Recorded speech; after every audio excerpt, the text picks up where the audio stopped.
Crackling Lance, a very unique skill released by GGG during the Heist League. It has garnered an infamous reputation for being awkward to play with mediocre, clear in comparison to Arc anyway. But does that mean it's a bad skill? And I would say no, because honestly, it has a ridiculous single target. We're talking 13 million in this build of mine without Vol Righteous Fire. And if you include Vol Righteous Fire, then you easily hit 17 million with a decent amount of investment. And everything from this build has gone down in price vastly in comparison to the beginning of the league. However, I do have some, downsides to this build, and I'll go over that very quickly. But despite the fact, this build is quite insane for what it does. But does it answer the question, is Crackling Lance really worth playing? Welcome back, you beautiful people. It's Kogi here again, this time showing you my Crackling Lance build guide. But before we get into the gist of the build, if you guys like this video, please consider leaving a like for the YouTube algorithm. And if you want to see more content like this, consider subscribing. On top of that, I do stream on Twitch every Friday, Saturday, and Sunday at twitch.tv/Kogaras. The link will be down below. If you guys want to see what I'm working on next, it's coming to the YouTube near you. And of course, I do have my Discord if you guys have any questions and you want to join the community. And it's a more direct response than the YouTube comments, but I will try my best to answer all the YouTube comments as I see possible, I would say. But with that, guys, this is Crackling Lance in action.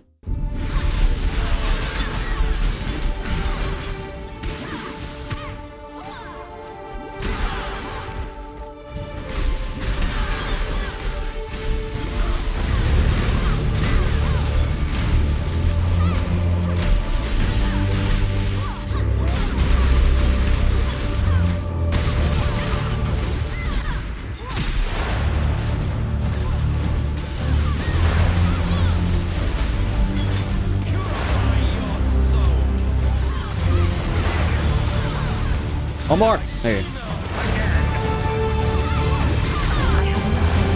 Mana, please.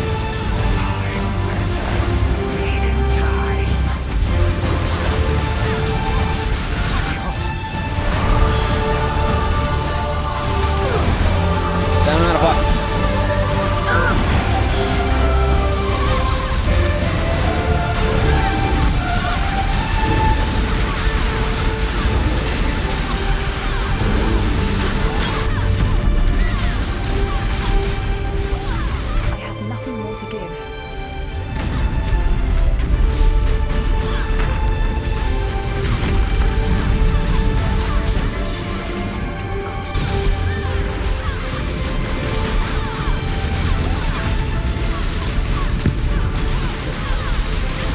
Let me beat me, bro. Let me beat me. Fuck. God damn it, dude.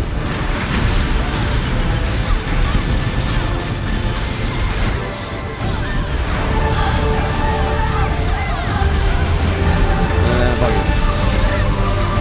Fuck out of here.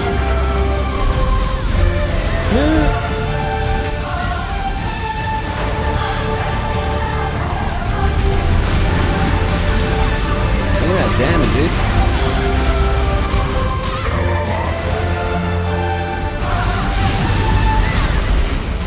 Wow! Imagine if I had a 6-link. Welcome back, guys. Hope you guys enjoyed the boss montage, but let's go into a summary of the build real quick. But on a quick note, I did make a video called Everything About Crackling Lance if you guys want to know more about this, the way the skill works and how it scales. That way I don't have to go into too depth on this, build guide about how the skill works. And I did go over a little bit about how to skill ARCHMAGE with this skill if you guys are interested in that as well, because I do this for this build. But my character is called Addicted to the Crackling Lance. He kind of looks like a, or she, I guess, because it's a Scion. Looks like a queen bee with, the little wings with the RGB. I'm addicted to RGB, I'm sorry. And, kind of like a cool robe set with a honeycomb staff.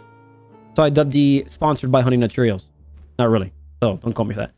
But the whole point of this build is we want to use ARCHMAGE for a lot of damage, because Crackling Lance has insane damage potential, right? And there's a problem with that, is that Crackling Lance requires you to stand still and then, of course, gain intensity stacks. Because if you move, you lose these stacks, but each stack gives you a lot more damage. And eventually, because of the way the skill works, after you gain 4 stacks of Intensify, or 3 actually, in my case I have 4 because of this anointment over here, which gives you an extra stack of intensity for even more damage, you get a beam. And that beam does the most amount of damage possible the skill can do. However, you want to spam the crap out of a spell, and that's a problem with ARCHMAGE because you have, a high mana cost, so you can only spam it so many times. Probably 4 times for me before you just run out of mana, as you guys can see here. So the way to get over this is by using a Foreboding Diamond Flask. What this does is that when you use the flask, you get a lot more mana, but you don't get that mana until the flask is over. So it lasts 5 seconds, and after the 5 seconds are over, you get a bunch of mana back instantaneously. But these mana pots queue up back to back. So what happens if you press it twice? There's actually 2 active, and when the first one activates a few seconds, the second one activates. So you don't really have to wait 5 seconds per use. You can actually queue them up, and you know, there'll be like a 2 or 3 second delay before each one.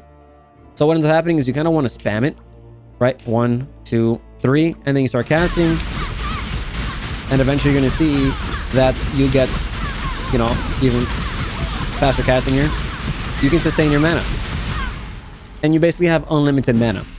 But the problem with that, of course, you have to be like super flask hungry and you spam the crap out of the mana pot at all times. I try to do it like every 2-3 seconds. You see the bar. When it gets to halfway, you want to spam it again, right? Maybe 2 seconds, do it again. And the way this works is that we stack a lot of, you know, flask charges gained, mainly from Scion getting the Pathfinder node to give you flask gain 3 charges every 3 seconds. In combination with this node up here, increased flask mana flasks specifically gain 1 charge every 3 seconds, right? And by scaling a bunch of flask charges gained, like down here, actually here in Pathfinder, and up here, and of course with the belt, what you can do is get a lot of flask charges gained from those 4, and it'll go up to 7 in my scenario. As I can see here, it says consumes 8 charges, but we actually have reduced charges used. So what ends up happening is when I use it, I only waste 7. The cool part is I gain 7 back. So I literally have an unlimited mana pot. 35, 42, 35, 42, right? So you can spam it, and of course you have a chance of not even using it, not consuming any charges at all due to the Pathfinder Ascendancy, but again, we don't rely on that. So that's pretty much the way the build works, is you want to sustain this. However, it does come with a few downsides, and I'll go over this real quick. Let's go into a map. This is, of course, an ARCHMAGE build. We do have Man over Matter for, you know, damage sustain. We do have Supreme Eagle with Essence Worm. That way you can get a buffed, you know, Wrath, and that's our only aura. And of course, we have Agnostic to get a lot of, you know, life regen. And for that very reason, I'm actually not using a life flask. And what instead I did is I used a Enduring Cry linked with Urgent Orders, and it gives a longer cooldown. But since we're not using this keystone down here, where is it? Call to Arms, right? We actually gain 2 uses of Enduring Cry. As you can see here, I can use it twice. And Urgent Order makes you cast this faster, so you're not really like stunned while you're using it. And it's quite nice, and honestly, it's better than a mana pot because the heal happens in over 1 second instead of over 3 or 4. And Agnostic pretty much covers for less of it. The only downside I see for this build is that you're locked in place with, you know, your spell echo. You can't really dash. Let me go here. You cannot dash in the middle of your animation. You have to wait for your done, so you really have to be smart about your play. And for that very reason, I did get a lot of cast speed with Mental Rapidity and Enigmatic Reach in order to get out of the animation quicker. Now, if you do, you know, care about this, you can drop, you know, like Lightning Penetration or your 6-link, use faster casting right here in order to get much faster casting. Let me throw everything here. And you see, you basically like kill it much quicker. Wait for the Arcane Cloak 10 because it gives you cast speed. Wait, there you go. So, and it's much quicker, right? So I probably recommend it, even though as much as I hate it, because it's significantly less damage than any other damage support. But if that's what it takes to use the spell, then, you know, be my guest. Now, for the other part is we get stunned a lot, like quite a bit, because the stun ability of your character is relied on your mana, not your mana, your life, not your mana. There's a way to make it based off your mana, and that's only with Skyforce, and that's only for like an energy build, so I don't recommend it. It's super expensive. So on that in mind, I did post a second POB down below for a more defensive option. And what this does is that you use these boots over here, where it says you have Onslaught while not on low mana. So you kind of have like a permanent Onslaught, which is quite nice. You don't have to use the Silver Flask, which is very, very good. But most importantly, you get 2% chance to dodge attack and spell hits per 500 mana, up to 20%. So if you have 5,000 mana, you basically have, or it's 4,000 or 5,000. I'm not going to quote the math right now. And you have 20% chance to dodge each. And then what you can do is, since you are a Pathfinder, you can come down here, pick up Phase, Acro, and Acrobatics, right? Let me close this over here. Phase, Acro, and Acrobatics, and also come down here and get this life node and get Wind Dancer. And what ends up happening is your build gets like 20%, 20% less damage taken.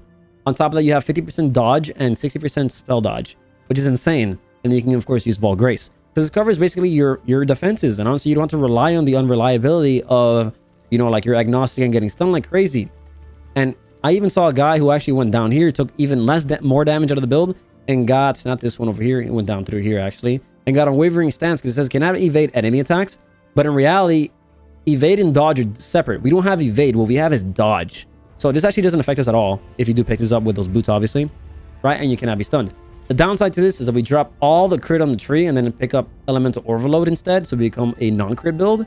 And our damage goes from, unfortunately, 13 million to 6 million, which honestly is still good enough. And with All Righteous Fire, you go down from like 17 mil to probably like 9 mil. Take it as you will. But if you want to know something kind of cool, is that we can actually sustain Vol Righteous Fire. And then the mini pop Arcane's Cloak, we can actually sustain it. I don't recommend this at all. Because even though it gives you like an F-ton amount of damage, you go from 13 million to like 18, 19 million. And then you can use Vol Righteous Fire on top of that to go over 20 million. You need Agnostic for your defenses. Right? And let me go back to base and kill this thing, because honestly, it's going to be there forever. So I don't recommend that. So, as, enough for the stalling. Let's go into the map and you can see it. You can see that I'm going to get stun a lot. This is a juiced up map, tier 15 with... Elder and Fragment and Sextant, and it has a Conquer as well. And we're only on a 5 link, right? So keep that in mind. Our damage is insane, actually, even on a 5 link, as you guys saw from the boss montage. But we are only in Awakener level 5. Now, one thing I guys want you to note is that Crackling Lance has actually pretty good AoE, but only from a far distance away. So in order to make up for the bad, over here AoE close by, we use an Orb of Storms. That is linked with Archmage, and we go with power charge on crit, increase crit to get power charges, because we do really need that crit. Right? And of course, I use Impulsor to get insane clear speed, so I can actually blow the majority of things up in one shot, just like that. So the whole playstyle is anything like close to you, use Over Storms. From far away, use Crackling Lance. Right? We also have a insane Arcane Cloak on Walk to give us 4,000 HP, and it's linked to Arcane Surge and Second Wind for increased cooldown recovery. And I put increased duration on it so it can last as long as possible, because increased duration does not actually affect the cooldown. So that means we have an Arcane Cloak up the majority of the time, and Arcane Surge actually lasts, like, it's only down a very quick second, very unnoticeable. It's basically up 24/7. Like, it goes down for like half a second, and that's amazing because Arcane Cloak gives you cast speed, not cast speed, Arcane Surge gives you cast speed and mana regen and more damage. So you want that as up as often as possible, as you can see here. Right? It's down, still 7.5 seconds, 4, 3. That gets down 2. And then by the time Arcane Surge goes up, I already have Arcane Cloak back up, it's another 9 seconds. But it's insane. Now, if you guys don't know, the way to fix the single target for this gem, so you don't rely on insane cast speed to get intensity stacks, because if you do move, you lose. So, and of course, all bosses want you to dodge. What you want to do is... I'm gonna get stun here. The stun is an issue, so you don't want to stand still ever. Ironic, right? In a build that wants you to stand still, you can't stand still. You gotta love PoE, right? You really want to use this node here, this jewel called Apex node. And what it does is that when you use I believe it's a spell recently. Now, spells would gain intensity, so either use Crackling Lance or a spell with the intensity gem. When you gain intensity recently, you gain 1 every second, I believe. Every 0.5 seconds. And that means you can kind of stand still and you gain 4 intensity stacks without having to, cast. Because Spell Echo... Can I not have but a moment's respite? Alright, let me finish this. Spell Echo, even though it casts 3, or in this case with the Touch of Hands, 4 times, it only gives you 1 intensity stack per 4 casts. Right? So that means that you don't want to rely on it, because it's going to take you a very long time to... you can see all the mods on it, there's attack speed and stuff like that, right? You don't want to rely on it to get a lot of, your intensity stacks. So what you do is, I have a jewel here that I kind of swap out for Apex mode. You guys see here? Now I stand still, 2, 3, 4, and I instantly beam right off the bat. So this is insane when it comes to damage, because now what we can do is, let's go here, kill this thing real quick. Right? Drop Over Storms, drop this, drop our large fire, and then just go to town once your mana goes back up. And you see that that 1 crit just chunked him for nothing. I mean, for everything of his HP. And this is, of course, a tier 15 map of all these mods. We do, of course, have, our Wave of Conviction connectivity Arcanist brand, so it casts a lot of minus penetration on them. Arcane Cloak, obviously. We have our Overstorm for more damage, and Sigil to give us even more damage and mana cost. And it can need some pretty juicy stuff, right? So let's put some stuff here. Div that currency. Currency is this one. I activated my Vol Righteous Fire by mistake, so you guys can see a little bit of some Vol Righteous Fire action. I mean, not even Vol, it's actually normal Vol Righteous Fire, so there you go. That's kind of a mistake. You don't want to do this during a boss fight. But the damage is quite nutty, as you can see here once you have it up. But again, maybe for maps you want to use their low levels, but you really do not want to do this during a heist, especially because once you have Vol Righteous Fire up, or just Righteous Fire up in general, you do lose Agnostic's buffs completely. Right? So yes, you can sustain this completely, as you see here. And the way to sustain this basically all the time is with Arcane Surge, because Arcane Surge gives you a lot of mana regen. And that actually sustains this. You can see my mana is going up instead of going down. But then we lose all our life regen from Agnostic, so I don't recommend it. So that's pretty much how the build kind of works. Now I'm gonna go over, let me just heal real quick. Right, that's POB. If you guys do not know, I'll put the volume down of this thing. Right, the POB is in the link down below for you guys to download. Make sure you download the community fork. The community fork is a separate version than the original. Keep that in mind. That is very important. It's not the same version. People think that it is not. Your original can be updated, but it's a different version than the community fork.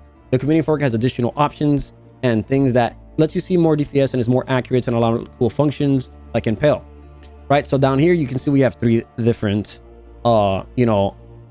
trees: early game, mid game, and then end game. But the tree is very generic. Early game, you want to just, you're a Scion. I do not recommend you league start this because you really want uniques to buff your damage, because early on all you're really gonna get is mana, bro. It's all mana, life, and resistances. You don't really get damage as you go up here unless you want to take this node here called Ash, Frost, and Storm, and honestly it's perfectly fine, but it's not great. You have to remove it later.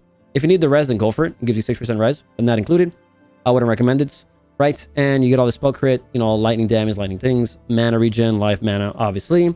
And up here is when we start really going into the staff nodes, because our staff is a pledge of hands, because it's absolutely disgusting for an Archmage build like this. Right, we do get cast speed to help you a bit. And then we move on into the mid-game tree. You go down here, get more spell crit, get more life, more mana. This Jewel Socket you can kind of wait on, honestly. Actually, it's end game, excuse me, mid-game. There you go. The life, and this is more staff crit nodes. So honestly, do not pick these nodes up until you get staff, but I'll show you leveling items that you're gonna show you want to use real quick. Up here is about the same thing. And you want to anoint this as soon as you get your Crackling Lance going, and it should be, I believe, around Act 3 is when you get Crackling Lance. Until then, you can use Arc, but I'll go over that during the leveling section. Right, at this point, you should have, Archmage by Act 3. You should have a lot of mana regen. You can use Agnostic already. You can use Mind Over Matter, right? And you can use Supreme Eagle because you do want to use your, of course, your Essence Worm, because it's basically a very low level unique. As you can see here, it is a level 38 unique. So by then you should have, your Essence Worm, and you want to put Wrath in there. It makes it completely free, and then Supreme Eagle buffs it like crazy. So that's really, really good combo. And that's pretty much just a tree and for now. And then you go into the end game, and all you really do is just get the jewel sockets, right? You get this jewel socket up here for Intuitive Leap. You can get this mana and damage there, and mana regen, more mana there. That one's just really good, so you want to pick it up. Further Affection, even more damage. You get the AoE node, you get this node. Since we're using a staff, a little bit of chance to block, and you get Unholy Might, which it's just chaos damage. It's not really necessary, but hey, it's quite nice, and I'll take it anyway. So that's really cool. And then of course, at this point in time for your Ascendancy, what you want to do first is pick up Inquisitor, then go for Pathfinder, and then the last by Uberlab you get Path of the Ranger, and then you can actually go up here. That's where the end game tree has it, and you can get these nodes, which is the mana ones and the life ones, right? And the reason I say is because honestly you don't really need the Pathfinder early on.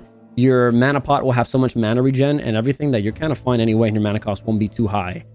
So by the time you're like a Merc Lab, you get Pathfinder, you're good to go, and you don't really need these nodes. It will sustain easily, right? So now let's move on to the other tree that I'm talking about, which is the EO version. As you can see, we drop all the crit here and drop all the crit here. We still get the cast speed, but instead what happens is we come here, pick up Acrobatics, Phase Acro, and we pick up Wind Dancer. And what is happening? Our damage goes on to 6 million, and what we can do is Vol Righteous Fire, enable Vol, and we go to 8.2 million, which honestly is great. No problems with that. But look at this. We have 60% attack dodge, 50% spell dodge, and we get Wind Dancer for 20% less damage taken if you've been hit recently. And if you want even more, you can come up here, pick up Saboteur instead of Elementalist, because we're not Inquisitor, we're not crit, so we don't pick up Inquisitor anymore. You get Saboteur, and we get 25% chance to blind enemies on it. So if we do blind them, right, our evasion goes from 3 to 52%, because blind actually just cuts their accuracy by half. So you literally just get 50% evasion for free, which is insane. So if you want a little bit less damage, honestly, like it's like 6% compared to 5%.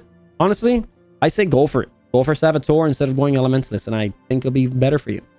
But yeah, mess around with this. It all goes around these Omekayon boots. But the downside to this is that we have boots with, you know, resistances. These boots have no resistances, so mess around with that. Now, very quickly, for those who are interested, for leveling this character, obviously use a Tabula Rasa, Gold Rim, Wanderlust, the natural things you'd always use. Optional Caress. Don't use this once you get Archmage in Act 3, right? Use it practice about level 22 with a mana pot, help with mana regen. But again, if you're using Archmage by this time, then you probably don't want to use this anymore. But this will help you in Act 2, right? Increase crit you get in Act 1, which would be very nice. And then I recommend using Axiom Perpetuum, dual wielding this as you level. You can use Arc once you kill the Merveil chick in Act 1. So all through Act 2 until Act 3, you will use Arc. And honestly, it's just good, but don't get too attached to it because then you're going to go back to Crackling Land. So look forward to that. Question mark. And then, of course, I said before, you're going to get these little staff nodes. So by that time, you can pick up Exurgel's Crank at level 28. But it's actually really, really good. It gives you the spell damage and +1 to all spell skill gems, including your auras. Very, very nice. Right, and then by the time you hit maps, what I did before I bought a Pledge of Hands, but you know, it's cheap enough now that you don't really need to do this, but it's up to you. A Nagnarok West goes a very long way. They're about 1 in Chaos. You get lightning damage, and you get +2 level of all spell skill gems, which is really good. And then you get 20% pen. I used this for a very long time until I was able to afford my, you know, my Pledge of Hands. So if you look more budgets for maybe you're playing on console, look to that instead. But this should pretty much count for all your leveling strats. And of course, for the gems, pick up all these gems as you see fit. You know, Intensify, Archmage in Act 3, and Crackling Lance in Act 3. Spell Echo, I believe, is in Act 4. Lightning Pen is in Act 3. You have to do the Book Girl in the library in Act 3. Right over here, you guys can see in the library. And you have to go from the Imperial Gardens to the library in order to do that one. Or wait until in Act 6, but that's a very long distance away. I don't recommend that. You know, Arcanist Brand, all these things you just pick up as you see fit. So look into the gems in POB. And as you do your quests, go back and check your skill vendor, which is the main vendor, and make sure you just pick up all these skills as you see fit. If you need 2 Archmages, pick up 2 Archmages and just start stocking up on these gems. So by the time you hit endgame, you're already leveling the majority of them up. But enough of that. Let's go into our gear. Have but a moment's respite. All that stuff is in the bottom below. Pledge of Hands. Insane. Gives you a bunch of mana, bunch of spell damage, and it gives you Greater Spell Echo. Greater Spell Echo is different than the normal Spell Echo, in which the normal Spell Echo gives you a bunch of cast speed, reduces your damage by a bit, and it gives you an additional repeat. So you just cast twice. Greater Spell Echo from the spell, or from the this thing, the Pledge of Hands, is a 7 link, and what it does is it makes you cast an additional 2 more times, so it's actually 4 times, and then each repeat does 30% more damage per repeat, and has I think 30 to 40% more AoE. I believe that's right here. 50% increased area effect per repeat, 35% more spell damage per repeat. So you get insane damage from using a Pledge of Hands, and it's kind of hard to not use, honestly. It's just too good to use. You drop Pledge of Hands, and you can kiss goodbye to like literally 60 to 80% of your damage, which is just stupid. It's just stupid. The downside is you're locked in place. So it can lead to some wonky shaper stuff where you're like about to die. You're about to take a ball to the face, and you have to say, I take it. Accept. You must accept. Because this build is acceptance. You must accept that you're standing still and you're accepting the damage. I should have called this build acceptance of damage. Whatever you want to say. Right? So our gem links is Intensify, ARCHMAGE, Crackling Lance, Spell Echo, Lightning Pen, and then Concentrated Effect with increased AoE if you want to mess around with that. At the end, you can use faster casting if you want to lower your damage a bit and get more, you know, faster animation time. Right? And what makes this insane is not only do you get the more damage, the more mana, it gets a 7 link, and more links mean more mana cost because each link has a mana multiplier. Spell Echo has a 1.4 mana multiplier, which is absolutely insane. I believe it's the highest. I think 1.5 is the highest. I don't know what gem has it, but I forget. And Greater Spell Echo just has a higher mana multiplier, and it just makes your mana insane. So right now it's 1.9, but with a 6 link, it'll go up to 3.4k. So keep that in mind when you do get a 6 link. You should be spamming this pot way more than I am doing right now. So, best in slot. They're around 50 chaos right now. Look at that, 20 chaos for a 5 link. I paid 2 exalts for this early in the game, so have fun. Right, and then Crown of the Inward Eye. It's a very common drop from Cyrus himself. It should be dirt cheap. 2 chaos. When I bought it, it was literally 50 chaos. Whoop-de-freaking-do. And it gives you maximum life, mana, and energy shield. The life and mana is all you care about, but it gives you transfiguration of soul, mind, and body. So 30% of all the mana that we have in a tree is actually damage. Right, so let's say we take a 10% mana node, we get 3% damage from that, which is really, really good. So it gives you insane amount of damage and mana. And they're super cheap. And here we have Arcanist Brand with Wave of Conviction and Conductivity. So you put not that one. You put an Arcanist Brand right here, and it links to the enemy, and it'll cast Conductivity, lower the res, and Wave of Conviction to lower the res even more. Can I remove this? Because this is really loud. Thank you. Sorry about that. I love the effect of it, though.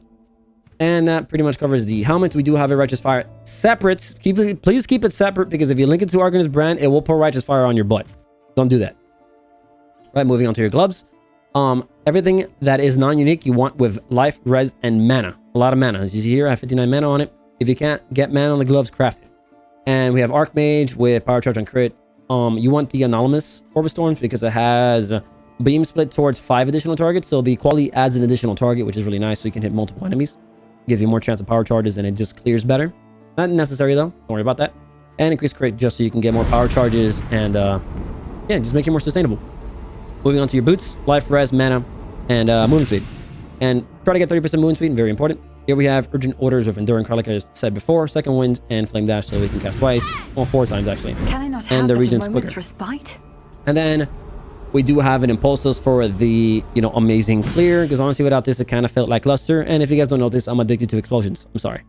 So with that, we have Second Wind with Arcane Cloak, Sigil Power, because that way Sigil Power does actually, you can use it twice. Kind of cool. So if you have to reposition, it's nice to have. And Arcane Surge, that way your insane Arcane Cloak will give you a buffed out Arcane Surge is insane. And then increased duration, so Arcane Surge, Sigil Power, and Arcane Cloak all have increased duration. It's a really nice 5-link, so I recommend you keep it a 5-link. Your belts, life, mana, res, that's all. You get a Stygian Vise, and I highly recommend getting a jewel with whatever res you need, obviously.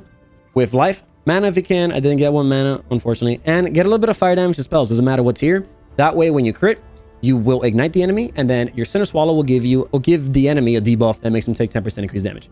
And it's nice because it does give you mana on kill, so it's good to sustain your, you know, your mana, so you don't have to pop your mana like a maniac, your mana pot like a maniac during clear.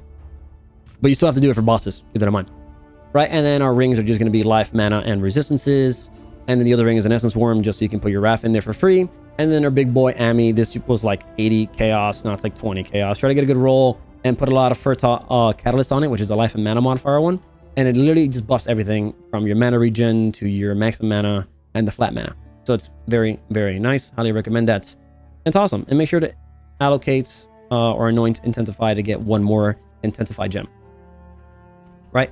And that pretty much covers the gear. As for your flask, you want Quicksilver for more movement speed, Sinner Swallow to just move quicker, and not move quicker, clear quicker, and you get the increased crit chance. So at the beginning they were kind of expensive. I believe the crit chance ones have gone down in price. It's the same thing. I bought them for around 80 chaos to 100.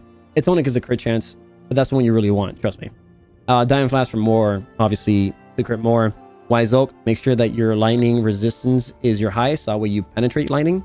And then of course your most important flask for boating, so you can spam it like a maniac and get all your mana back, right? And just watch it come back like nothing.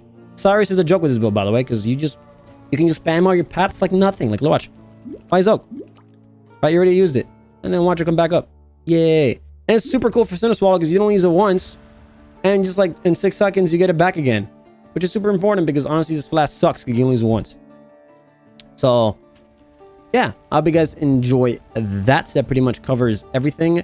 For your bandits, you want to kill Alira since it's a crit build. Kill all if you're playing the non-crit build. Keep that in mind. You'll see it in the POB. If you guys do not know that, it's up here. It says bandit choices. And for Pantheon, can I not have but a moment's you really, respite? really want Soul of the Brine King. If not, you're going to get stun locked to hell. And then the other one, since we're standing still, I got Soul of Tokuhama, but you can go anything you want. Shikiri. Yeah, don't get the life one because you have a lot of life regen, especially from Enduring Cry. So I'd say Tokuhama or Shikiri, but mess around whatever you like. Now with that, guys, that pretty much covers the entire build, and I hope you guys enjoyed the video. But on a quick note, if you were to ask me, this is my favorite version of Crackling Lands or the strongest version of Crackling Lands build available, I would say no. I think there's a better version, and that version will probably be using Void Batteries. The reason behind it is because even though this build probably has the most amount of damage and DPS potential, it comes at a steep cost of not being stun immune, and on top of that, you're, stun or animation locked by your spell echo because Pledge of Hands casts 4 times, which is absolutely ridiculous. Right? I wish you can cancel it just like you could with Multi-Strike. I don't know if that'd be too OP, but I feel like in a game where you have to constantly keep moving, that should be a thing that's available. And it's still skill based at the end of the day, because it's up to your reaction whether you dodge or not, right? Not really the skill. So we'll see how things change, but I am planning to revisit this character as a Void Battery character, because I think it'll be insane, since we don't have to rely on Archmage, or we don't have to abuse the mana pots, and you know, we can get plenty of damage, plenty of crits, and abuse the Apex node to get a lot of Intensify stacks as quick as possible, and have insane cast speed where we're just beaming like in 2 seconds, and you know, it should be good enough. So I'll probably revisit Crackling Lance like I said before, and I'll let you guys know, because I'll be comparing both of them, and whichever one I think is best, I'll explain it in that video. But with that, guys, I hope you guys enjoyed this informational talk and build guide. So I'll catch you in the next video, and hope you have a good one. See you guys later.